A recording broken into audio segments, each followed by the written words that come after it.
Bonjour les amis, heureuse de vous retrouver. Aujourd'hui une petite vidéo sur le thème la dualité. La dualité fait partie de la vie, c'est une énergie, dans le sens où tout est énergie, nos émotions sont de l'énergie, la colère est une énergie, l'amour est une énergie. Donc j'avais envie de faire un tirage puisque je m'aide d'oracle pour dérouler ce que je perçois, ce que je ressens, ce que je vous transmets. Et pour moi la dualité elle fait partie de la vie et c'est peut-être voir un peu plus clairement ce qu'on peut comprendre, ce que vous pouvez peut-être comprendre sur votre chemin, peut-être où vous en êtes. Voilà. Donc encore une fois, je ne détiens pas la vérité absolue. Vous êtes toujours votre propre guide, donc prenez ce qui fait sens pour vous. Si ce n'est pas le cas, c'est peut-être tout simplement que ce n'est pas pour vous, ce n'est peut-être pas le bon moment. Voilà, ça reste du général, de l'intemporel. Et on est parti. Et je vais me laisser porter par l'oracle de l'esprit originel pour voir cette dualité, où elle peut nous emmener, nous faire découvrir, comprendre quel message. Pour les personnes en lien avec cette vidéo dans la dualité. Voilà, j'aurai des cartes. Alors, nous avons le compteur et la marche dans la beauté. Alors, pour moi, le compteur, c'est un peu le compteur d'histoire que l'on peut être. Le compteur d'histoire, c'est-à-dire son mental, son ego, qui nous conte des histoires depuis la nuit des temps, puisque là, on voit que c'est plus une nuit étoilée. C'est les histoires qui sont racontées depuis la nuit des temps, donc qui peuvent être de nos parents, de nos grands-parents, de nos arrière-grands-parents, de nos ancêtres. Et ça a généré dans l'énergie, dans notre éducation, dans notre histoire, dans nos croyances, qui on est aujourd'hui, ce que l'on porte en soi. Et du coup, je ressens beaucoup dans l'énergie là, des personnes qui pensent que l'on est enfermé là-dedans. Et à contrario, j'ai à côté la marche dans la beauté. Donc c'est comme si justement dans cette dualité, c'est beau quand même, parce que là c'est comme si on me montrait deux dualités, le compteur depuis la nuit des temps, les histoires qu'on se raconte, et la marche dans la beauté, c'est l'énergie éternelle que l'on est, l'énergie que l'on a en soi. Donc encore une fois, vous mettez le mot que vous voulez, si ça vous parle d'âme, d'amour, votre feu intérieur, votre énergie, votre éternité. Et là, ça montre quand même deux dualités, c'est merveilleux. La nuit des temps et la beauté intérieure que l'on est, entre le personnage que l'on incarne ici dans la matière, avec tout ce que l'on nous a conté comme histoire depuis la nuit des temps, et qui fait qui l'on est aujourd'hui et qu'on incarne sur cette terre, et la vie éternelle, l'énergie, l'âme que l'on est, son feu intérieur, qui elle est toujours beauté, qui est toujours pure, et qui n'a pas de jugement et qui accepte tout simplement ce qui est. Ah, moi ça me porte parce que là on est vraiment dans la dualité de la vie tout simplement, de la vie en énergie et de la vie que l'on incarne ici sur Terre. Ah, c'est magnifique. Je vais prendre l'amour universel. Pour moi, je trouve ça beau parce que ça représente la dualité. Et j'espère que là, c'est compréhensible dans ce que je viens de vous dire. Pour moi, ça me paraît tellement clair, fluide et limpide. Et il n'y a aucun jugement dans tout ça, c'est simplement ce qui est. Voilà. Voilà. Et regardez ce qui vient compléter, c'est pas beau? Le paradis sur terre, pour moi, ça complète exactement ces deux cartes. Ces deux cartes plus le paradis sur terre. Le paradis sur terre, il existe. C'est simplement que justement par rapport à ce conteur d'histoire depuis la nuit des temps, on a l'impression qu'on ne peut pas le vivre, ce paradis sur terre. Pourtant, l'âme, l'énergie que l'on est, qui est ici présente dans notre corps, sait que le paradis sur terre existe. c'est simplement qu'on est enfermé dans un personnage, ce conteur d'histoire depuis la nuit des temps, qui nous met dans une façon de voir la vie sur Terre à différentes visions, différentes perceptions pour chacun. Chacun va le voir à sa façon. Il n'y aura pas une bonne, une moins bonne, c'est encore une dualité. Chacun va voir à sa façon selon ce qui lui a été conté et selon sa compréhension peut-être de l'énergie, de l'âme, de la vie éternelle et du paradis sur Terre ou de la vie sur Terre. Et c'est ça, cette forme de dualité. Il n'y a aucun jugement. On a tous vécu des choses différentes. On nous a conté des histoires différentes. On en a fait notre propre histoire. Et l'énergie que l'on est, qui est pure beauté, qui est pure éternité, elle est encore là en train de rayonner. Et là, on est un peu...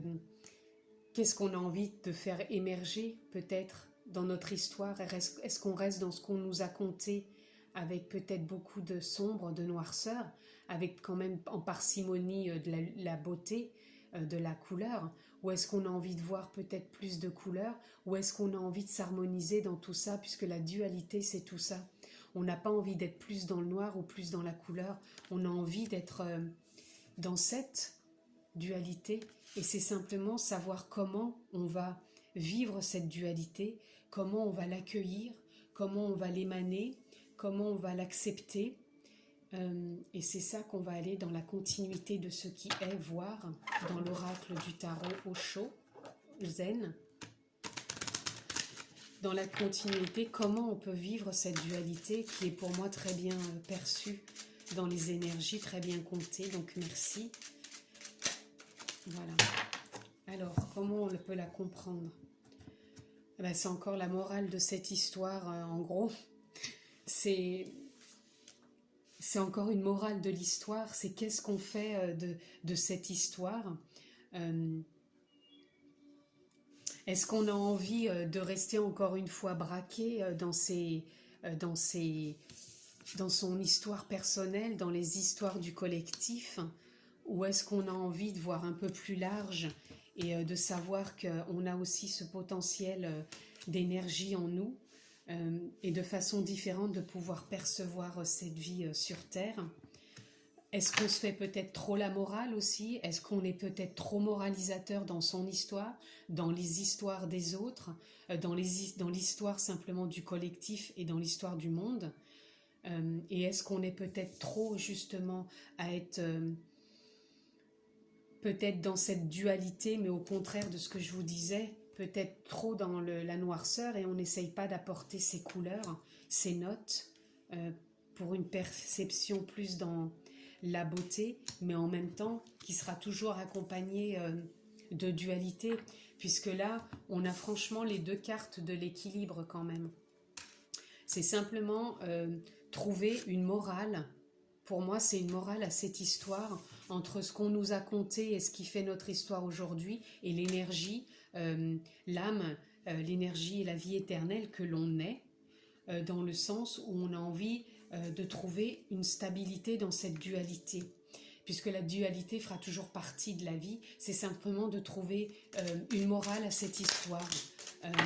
Voilà, c'est de refaire comme une remise à zéro, et d'aller dans l'inconnu, de ne pas être trop soit dans notre histoire ou trop dans l'éveil, le spirituel, l'énergie, et de croire que, comment dire,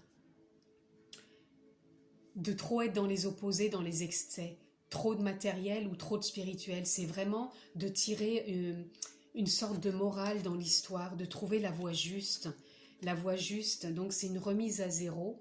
C'est comme si on repartait dans une inconnue, mais une inconnue juste, une inconnue qui nous façonne aujourd'hui entre notre histoire et notre âme, notre énergie, pour pouvoir créer sur Terre. C'est pas un nouveau monde, c'est simplement nous, comment on a envie de le vivre dans cette dualité, de le percevoir, de le manifester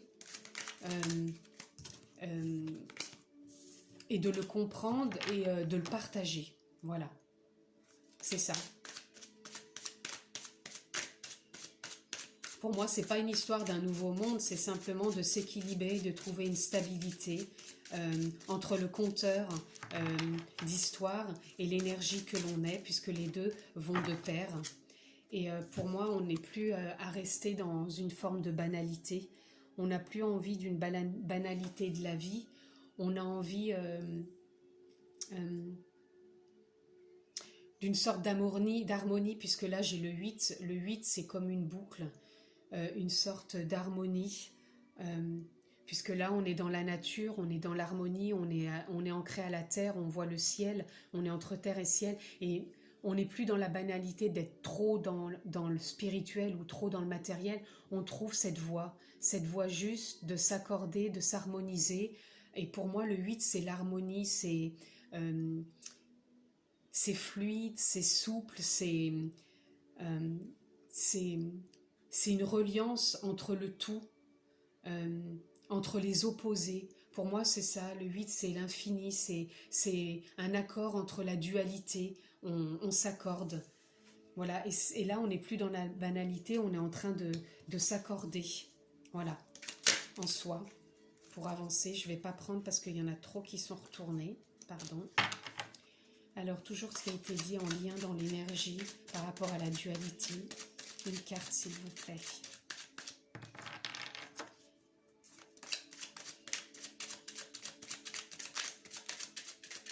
Une carte, merci. Et voilà. Et là, on est dans la compréhension.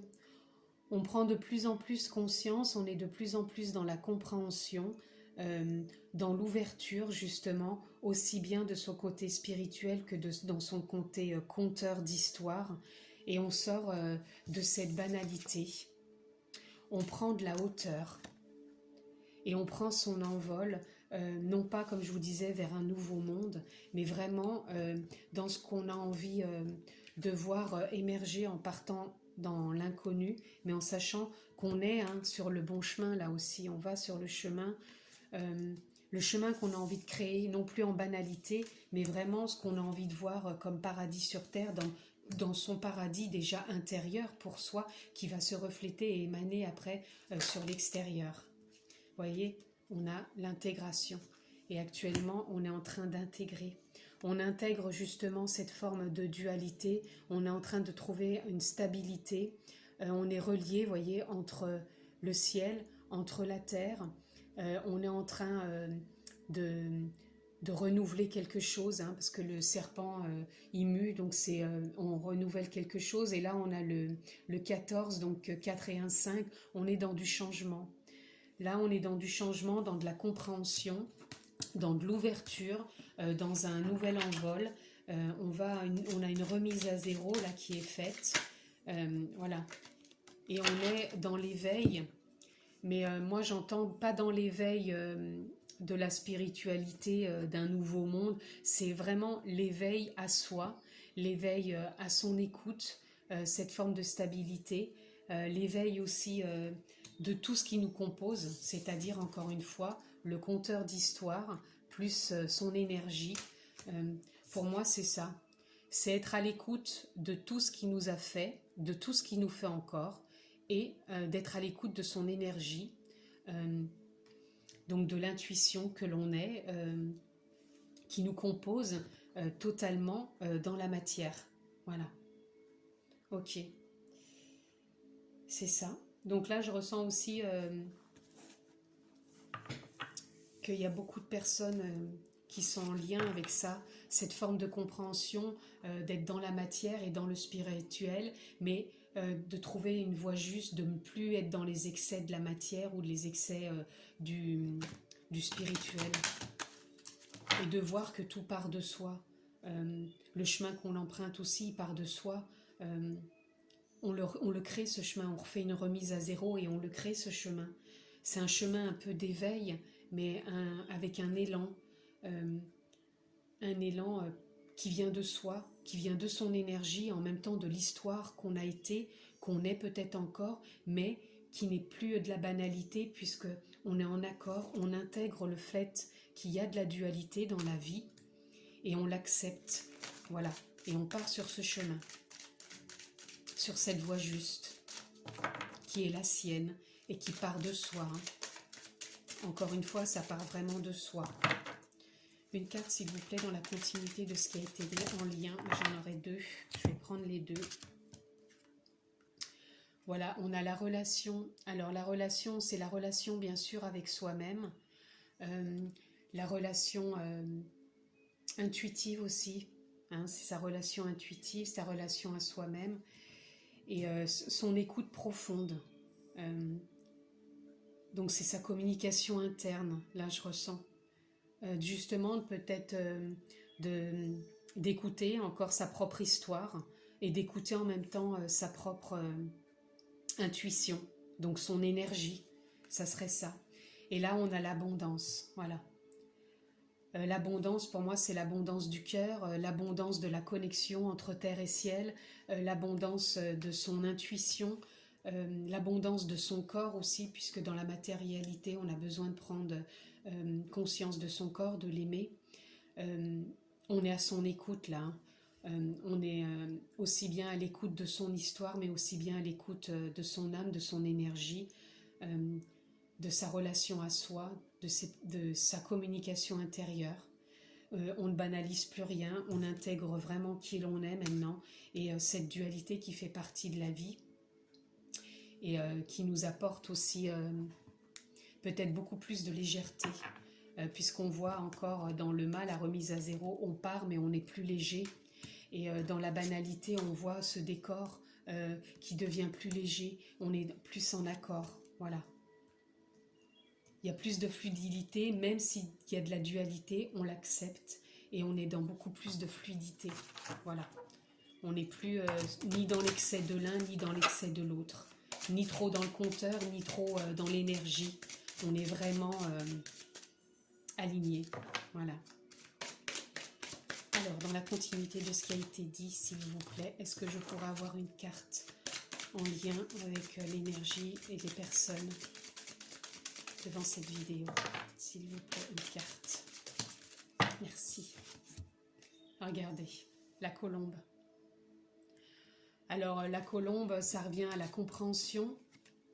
La compréhension, beaucoup plus de paix intérieure. On prend son envol. Là, il y a le 6. Le 6, c'est la beauté, c'est l'amour de soi, c'est l'amour de la vie. C'est l'amour aussi de la dualité. C'est l'amour du tout.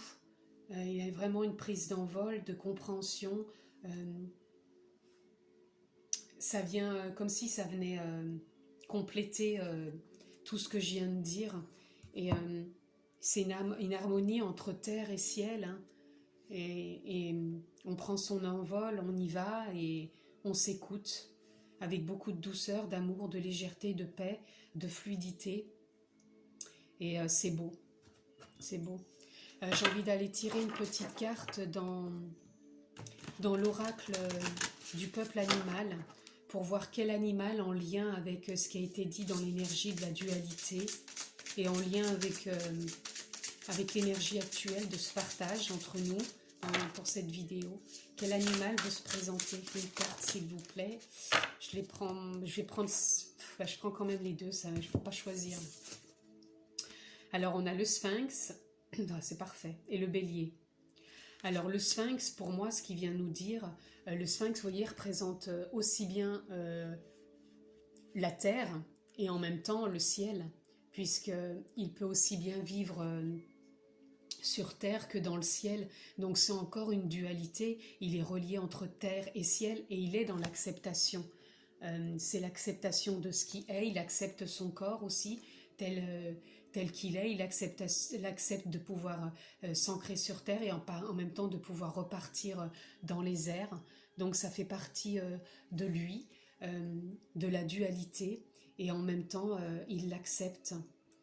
Ouais, c'est ça, c'est une acceptation totale. Et il écoute quand il a besoin d'être ancré et d'avancer et d'aller dans la matière, et il écoute quand il a besoin de retourner dans son intuition, dans sa légèreté, dans son envol intérieur, c'est ça. C'est une très belle carte. Et là, le bélier, j'ai en énergie d'action. Là, moi, ce que ça vient de me dire, c'est peut-être de justement, des fois, de ne pas partir dans tous les sens, de trop vouloir foncer et d'être peut-être trop dans la matière. Là, on reviendrait encore à un côté excessif. Alors, je veux pas quiproquo, ça n'a rien à voir avec le signe du bélier, que je veux pas que les gens qui sont du signe du bélier prennent ça pour eux. Moi, je prends vraiment l'animal. C'est un animal qui peut pouvoir, pour moi, qui sait se poser, mais des fois qui peut être fougueux et qui peut vouloir tout défoncer sur son passage pour avancer et ne pas accepter peut-être cette dualité, vouloir défoncer toutes les barrières, parce que justement il est peut-être dans trop de résistance, et quand il est trop de résistance, il va peut-être trop dans les impulsions, et en même temps elle vient me parler aussi d'écouter ses élans intérieurs, parce que le bélier peut avoir ça aussi, quand il ressent quelque chose intérieurement, son élan, son intuition, c'est d'y aller. Donc ces deux animaux, ils viennent nous parler vraiment de la dualité, soit de vouloir aller trop dans l'excès, dans celui-ci, et de trop vouloir tout casser sur son passage, et au contraire peut-être de pouvoir aussi revenir en soi et accepter d'écouter ses élans intérieurs, d'où la dualité. Et là, la dualité sur terre et dans le ciel, donc de s'ancrer et d'écouter son intuition. Donc ces deux animaux viennent nous parler que tout est en lien, que la dualité est en lien, mais qu'il ne faut pas partir non plus dans des excès trop importants. Et c'est trouver un juste milieu, la voie juste, cette remise à zéro qu'on est en train de faire. Il y a du changement et on trouve cette voie juste pour avancer, pour prendre son envol. Voilà. Et je voulais terminer cette vidéo, ce tirage, pardon, pour conclure par l'oracle, le tarot de Marseille. Alors encore une fois, je ne suis pas tarologue, je ne connais pas du tout le tarot de Marseille. Prenez encore une fois ce qui résonne. Moi je le prends parce que c'est un oracle qui est très beau, que j'aime beaucoup les cartes. Donc si ça vous parle, prenez ce qui résonne pour vous, ce qui parle. Moi je vais simplement traduire ce que je ressens quand j'ai la carte. Donc quelle est dans l'énergie par rapport à ce qui a été dit, en lien avec les personnes ici. Quelle est la carte qui se présente à nous pour conclure ce tirage en lien avec la dualité. Et là, nous avons la papesse. Alors moi, c'est pareil, la papesse, on a le chiffre 2, donc c'est le trait d'union.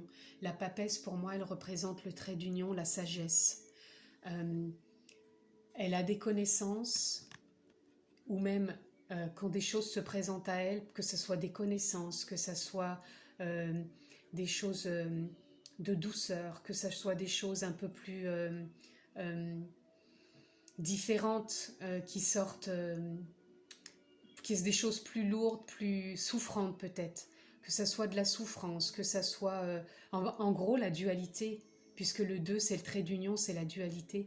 La papesse, elle est là parce qu'elle est remplie de sagesse, elle est à son écoute, elle écoute son intériorité, elle est sage, elle sait prendre les décisions au bon moment, elle est comme si elle était en équilibre, parce que vous voyez, on la voit entre deux piliers, elle trône au milieu, elle est stable, et on voit qu'elle est à son écoute parce qu'elle penche un peu la tête et elle prend le temps de s'écouter. Elle est reliée entre terre et ciel, elle a cette sagesse, cette stabilité, cette assurance, et on perçoit vraiment qu'elle est capable de prendre la dualité comme elle vient, sans mettre de résistance. Elle est ouverte, voilà, elle est ouverte. Et on a vraiment le 2 qui est là, ce trait d'union, la dualité. Si elle se présente à elle, elle sait l'accueillir. Et je voulais justement vous lire simplement la papesse, pour ceux qui ont envie d'écouter ce qu'elle a à dire. Donc la papesse représente la sagesse, la féminité, l'intuition, le passé, le secret, la spiritualité. Donc le secret, pour moi, ça revient les vies passées, ça revient un peu à cette carte du conteur. C'est les histoires qu'on nous a, les croyances qu'on nous a données. Et en même temps, Donc l'intuition revient au côté spirituel, intuitif, voilà. La papesse se tient devant une tapisserie tendue entre deux piliers qui séparent ce monde du royaume spirituel et le conscient de l'inconscient. Le conscient de l'inconscient. Donc vous voyez, on est entre le monde physique et le monde invisible. Voilà. Le livre entre ses mains symbolise sa grande érudition et sa sagesse, et la grenade la fertilité de son esprit. Son signe, la lune, l'associe à Isis Hathor, déesse égyptienne de la magie et de la fertilité. Vous voyez, on est vraiment dans quelque chose de sage, quoi, d'intuitif, relié à l'ancien et en même temps qui vit dans l'actuel. Alors la carte, nouvelle sagesse. Votre intuition se développe en même temps que votre confiance en vous. Cette lame apparaît souvent lorsque vous vous sentez sur la bonne voie. Vous voyez, on parlait de remise à zéro et de prendre la voie juste. Sur le plan créatif et spirituel, suivez l'instinct qui vous mène vers les gens et les lieux et peut-être vont vous conduire au niveau supérieur du savoir. Vous voyez, les rencontres que l'on fait aussi, c'est pour ça que je vous parlais de connaissances, elle a des connaissances, voilà. Cette carte affective révèle des sentiments profonds et le travail que vous faites peut-être en secret. Voilà, c'est de travailler sur soi aussi, c'est d'avoir des connaissances en soi, c'est de s'écouter intérieurement, c'est être en communication avec soi, être en communication avec sa part divine, être en communication avec son histoire, aller vers l'abondance, vers cette ouverture, vers ce paradis sur terre que l'on prend, parce qu'on prend cette voie intérieure qui va nous mener justement vers les bonnes personnes, peut-être vers les bonnes rencontres qui vont nous permettre d'évoluer, d'avancer entre terre et ciel, toujours avec sagesse. Et pour moi, vraiment, dans cette dualité, on est dans la sagesse et on est vraiment relié à ces deux cartes. Cette dualité, on l'a vraiment ressenti dans ce tirage. C'est une acceptation et là, on part dans l'acceptation. On l'intègre, cette dualité-là. Et on met de la stabilité. Et là, on va sur la voie qui nous porte, la voie du cœur, la voie de notre abondance intérieure, puisqu'on est en même temps relié à cette sagesse intérieure, ce trait d'union, cette dualité, côté spirituel et côté terre. Et comme sont venus nous dévoiler les deux animaux du peuple animal qui sont venus nous communiquer aussi cette dualité. Donc là, on chemine, on intègre et on s'éveille encore une fois à ce monde intérieur et ce monde extérieur qui fait partie de notre vie, qui fait partie de la dualité. Voilà. Je vous remercie de m'avoir suivi. Comme d'habitude, vous avez la possibilité de vous abonner. Cliquez sur la clochette, vous aurez toutes mes vidéos. Encore une fois, merci de votre écoute. Prenez bien soin de vous. En dessous, je vous mets aussi tout ce qu'il y a à savoir. Donc, prenez-en connaissance dans le descriptif. Je vous embrasse fort et je vous dis à bientôt.